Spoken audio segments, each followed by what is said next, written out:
Hi guys. So I just finished up riding. Dee is having a quick snack, eating the long grass around the sides of the arena. We cut our hay the day before yesterday and it's been kind of blustery and slightly overcast this morning, so as long as it doesn't rain, that's totally fine with me. But I was doing some in-hand work and some groundwork this morning, which is a huge part of my kind of practice anyway.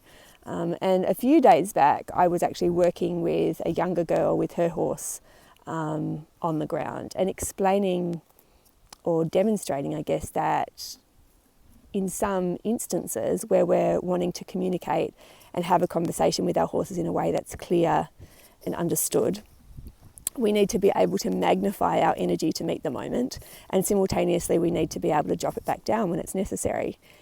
And this seems to be quite a challenging thing for us as a rule, because we get stuck on a channel. We get stuck on a physical and energetic channel, which is how we basically navigate our way through daily life. And it's only when something out of the norm happens, like maybe we are prompted to burst into dance or something like that, where we're actually much more animated than usual, and then we drop back to that familiar space, that we perhaps actually step outside that zone. One of the gifts of working with our horses in this way on the ground is that we actually become aware of how it is our body language is influencing the conversation. And of course, it's such a primary piece that if you're unable to turn the volume up on what it is that you're presenting physically, and again, like I said, drop it back down, you're only going to be able to take it so far, or your conversation and communication is going to be hindered. One of the things I think that gets in the way is our own associations with what being bigger energetically means.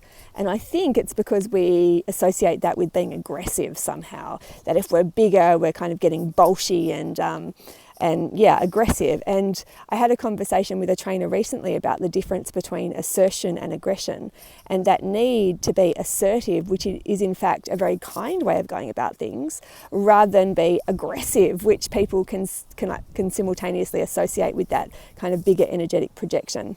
So what I'm curious to play with over the next couple of days is just to see, as you're kind of meandering through your day, whether you have a very clear modus operandi that you're generally operating to.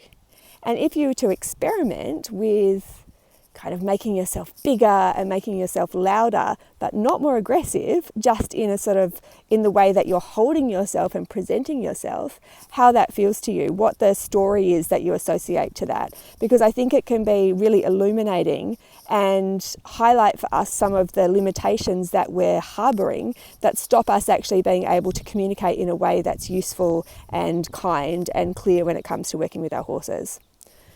I love that idea of the emotional dial, of things happening in terms of a volume rather than it being flipping from one kind of emotional state to another.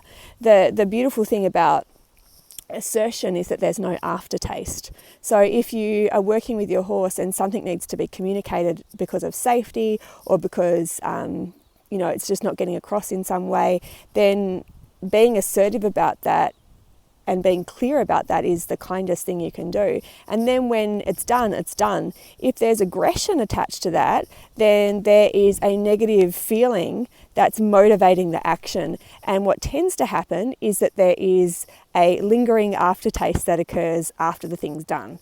So for instance, if you're out there working with your horse and you need to communicate something to them and you're kind of angry about it, after it's done, that anger still seems to be swirling around the atmosphere. Whereas when you're communicating something assertively and it's only motivated for the purpose of communication, not for the purpose of trying to prove you're right or do this or that or the other, then when it's done, it's done.